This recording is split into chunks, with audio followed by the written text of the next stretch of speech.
Olá! A gente começa hoje uma série aqui no Entrevista para a gente discutir os principais desafios e as principais estratégias para a gente conseguir avançar na qualidade do ensino. Esse é o grande objetivo. Como que a gente consegue garantir para todas as crianças e jovens um ensino de qualidade, uma educação de qualidade. E para isso, o Todos para a Educação, que é a organização que eu dirijo e que tive o prazer de cofundar, fez um trabalho de fôlego muito ousado, que é o Educação Já. E é esse trabalho que norteia todas as próximas entrevistas que a gente vai ter aqui. A gente vai discutir vários temas, tenho certeza que vocês vão adorar. E como primeiro episódio, eu convidei o Gabriel Correia. Gabriel Correia trabalha comigo lá no Todos para a Educação. É um jovem que resolveu se dedicar à educação, à política pública educacional. E com esse propósito, vem trabalhando lá no Todos para a Educação, na área técnica, na área de construção de políticas públicas. E o Gabriel acompanhou desde o começo o trabalho de construção do Educação Já. Então, é com muita alegria que eu recebo o Gabriel aqui para a gente fazer essa primeira conversa. Esse aqui é o primeiro episódio, é um primeiro episódio que a gente dá esse panorama geral da Educação Já. Então, muito obrigada, Gabriel, por estar aqui com a gente. É um prazer, Priscila. Uma honra estar aqui com você. Gabriel, queria primeiro perguntar, assim, a gente tem grandes desafios, porque, na verdade, a educação está na base de um país melhor, né?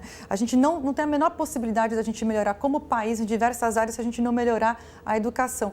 E antes de passar para você comentar isso, eu vou pedir para a gente ver aqui uns dados, né, que ilustram bem essa ideia. 89% dos brasileiros reconhecem a importância da educação para o desenvolvimento econômico. 40% da diferença de renda entre o Brasil e os Estados Unidos acontece por causa do atraso educacional em nosso país. Para cada ano de educação, o rendimento médio de uma pessoa aumenta em 10%. Um ano a mais de educação tende a reduzir a incidência de aprisionamentos em até 16%. Olha, é tão evidente, quer dizer, a gente já sabe isso, mas a gente vê esses dados, assim, só reforça a nossa convicção que sem educação a gente não tem como ter um país melhor. E a gente sabe que o Brasil precisa ser melhor, né? Quer dizer, é um país ainda tem muito a ser construído. Queria entender um pouco, assim, Gabriel, por que o Todos pela Educação resolveu fazer o Educação Já na perspectiva de um plano de longo prazo? Por que a educação, apesar de ser uma área que tem ampla evidência de impacto, externalidades positivas e que tem o apoio da população brasileira, quer dizer, não tem nenhuma mãe que diga que não quer educação melhor para o seu filho, quer dizer, a população sabe disso. Nas pesquisas a gente capta muito essa valorização da educação pela população. Por que a educação, então, não é prioridade, não entra como prioridade nas pautas das gestões públicas, dos governos, tanto o governo federal como os governos subnacionais? Então, hoje as pesquisas já indicam que a educação é fundamental, tanto individualmente para a vida das pessoas, quanto coletivamente para a gente sonhar com um Brasil mais desenvolvido. E a gente não tem uma educação básica de qualidade no nosso país. Temos várias políticas, como você falou, Priscila, de base, mas o cenário ainda é muito crítico. A educação, infelizmente, não está na pauta com comprometimento político adequado dos nossos governantes. Quando eles olham para as medidas que precisam ser feitas, muitas delas das reformas educacionais, exigem um custo muito alto e o incentivo nem sempre é visto. Então é fundamental que os governantes olhem para a pauta da educação básica, entendam quanto isso é relevante para o país, porque não adianta a gente ficar discutindo uma série de reformas sem olhar para uma das reformas mais importantes, que é a reforma da educação. Melhorar a qualidade da educação básica é fundamental para o Brasil. A gente fica falando tanto, né, que falta crescimento para o país, que falta ganhar produtividade, que os níveis de violência são altíssimos no país e, de fato, se a gente não... A base disso tudo é uma educação. Acho que muita gente, principalmente quem assiste o Futuro, entende bem isso, mas realmente a gente precisa levar essa pauta de uma forma mais forte e a população precisa passar também a demandar muito mais isso dos governantes. Por conta dessa situação toda, um dos diagnósticos que a gente chegou lá no Todos para a Educação foi justamente, olha, vamos ajudar então esses governos a colocar a educação na pauta, construindo um plano de longo prazo, né, que independe do governo eleito, do grupo eleito, tanto no governo federal, nos governos estaduais. Então, assim, vamos construir de uma forma suprapartidária um plano estratégico para a educação brasileira conseguir avançar. A gente até colocou a meta de 50 pontos no PISA. Conta um pouco para a gente assim, como foi esse processo de construção, porque eu acho que o processo importa, né? Ele tem o valor só em si próprio.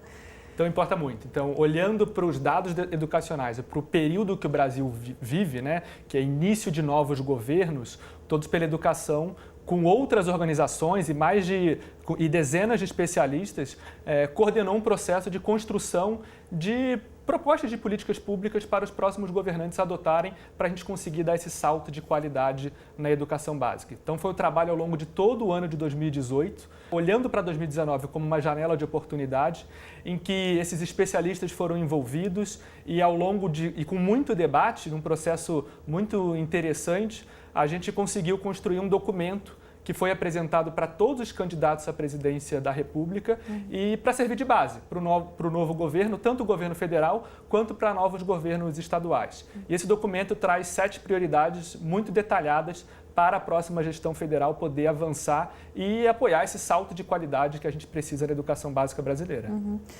E o interessante é que o Educação Já, ele privilegia aquelas políticas de mais impacto, né, de maior impacto e que são as mais urgentes, né? Porque, claro, a gente pode fazer um monte de coisa na educação, mas existe aquilo que é o mais prioritário de agora, né? Então, acho que o fato da gente ter colocado isso no tempo, olha, tem um tempo de fazer algumas tarefas. O tempo atual, né, dos próximos anos, é da gente fazer algumas tarefas. E aí a gente elegeu 7 grandes medidas, né? Queria que você comentasse um pouquinho assim, quais são essas... Na verdade são mais, né? Mas a gente, encurtando o prazo para os próximos 4 anos, são 7. Conta um pouquinho sobre essas 7, porque são essas 7 medidas que norteiam toda essa série do Entrevista.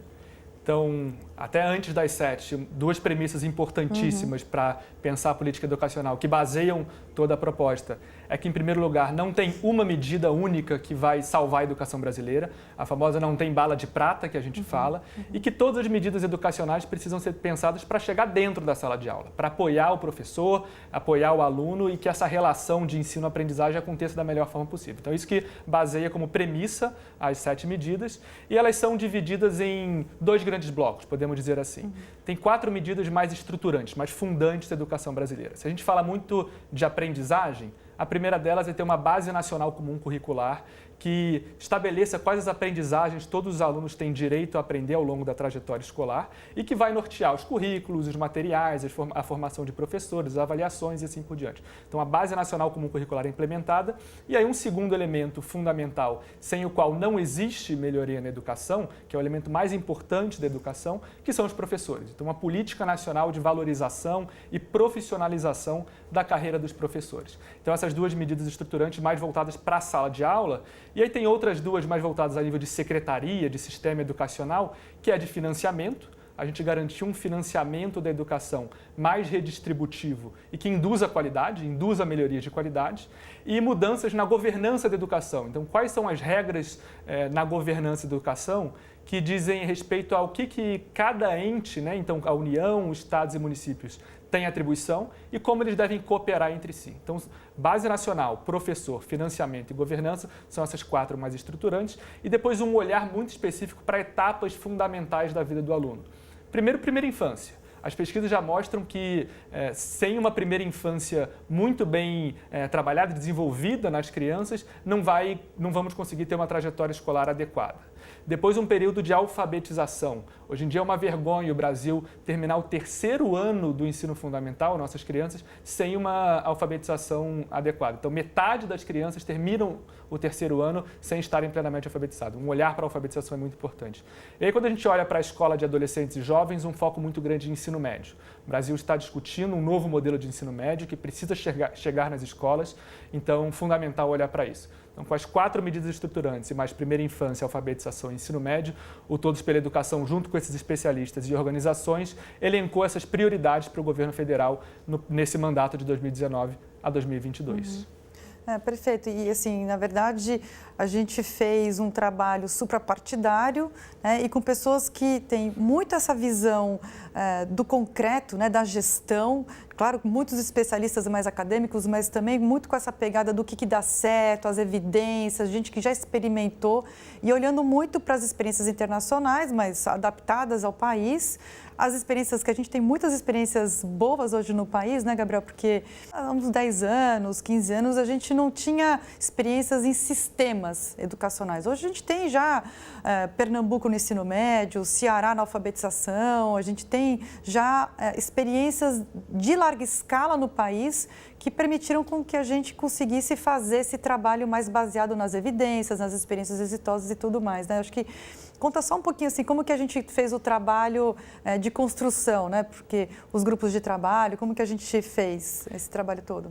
A gente juntou um grupo, em primeiro lugar, menor de especialistas, de 6 especialistas, que se reuniram diversas vezes por um dia inteiro no Todos pela Educação para pensar essa estratégia maior, essas políticas prioritárias para a educação básica e construir um documento base que tenha um diagnóstico e propostas de políticas públicas. E aí envolvemos também outros grupos de especialistas que faziam revisões críticas, sentavam com a gente, olhavam o conteúdo, discutiam propostas de políticas públicas, até a gente chegar num documento suprapartidário, que ouviu muitos especialistas e que os especialistas se reconhecem no documento. Não é um documento apenas do Todos pela Educação, mas é um documento construído com pessoas que pensam diferente, têm posições partidárias diferentes, mas que veem naquilo um documento que pode sim servir de base para grandes avanços na educação brasileira. E esse documento base e esses documentos específicos de cada uma das políticas estão todos lá no nosso site, né, no Todos pela Educação. Então, se vocês tiverem interesse, vocês podem, inclusive, baixar esses documentos lá do site do Todos pela Educação. E esse programa, né, essa série do Entrevista, a gente vai passar justamente, né, nesses temas todos. Então, a gente vai falar de alfabetização, de implementação da Base Nacional Comum Curricular, de gestão e governança, de financiamento, de todas as políticas, as 7 medidas do Educação Já.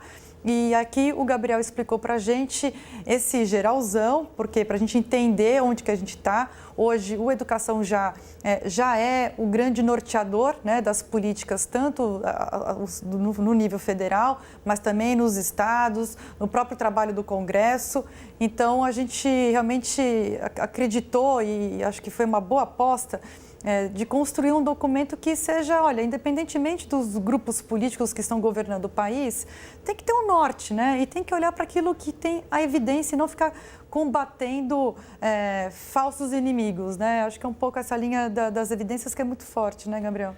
Então é parar de discutir achismos e olhar para o que já deu resultado, tanto no Brasil quanto no mundo, o que tem evidências de sucesso, porque é com essas políticas que a gente, de fato, vai conseguir melhorar a qualidade do ensino e a aprendizagem dos nossos alunos. Então, olhar para isso e usar esse documento quase como uma base nacional comum para as políticas educacionais, para nortear o rumo das políticas no Brasil, a nosso ver, é muito importante para o país conseguir avançar. Aqui não dá mais para perder tempo, né? Porque é impressionante como o Brasil ele vinha avançando e aí nos últimos anos, nos últimos 5 anos, a gente realmente conseguiu, a gente acabou caindo muito, né, de rendimento, a gente não conseguiu manter o crescimento que a gente vinha tendo nos anos anteriores. Então, assim, acho que essa é realmente a grande tarefa dos próximos anos.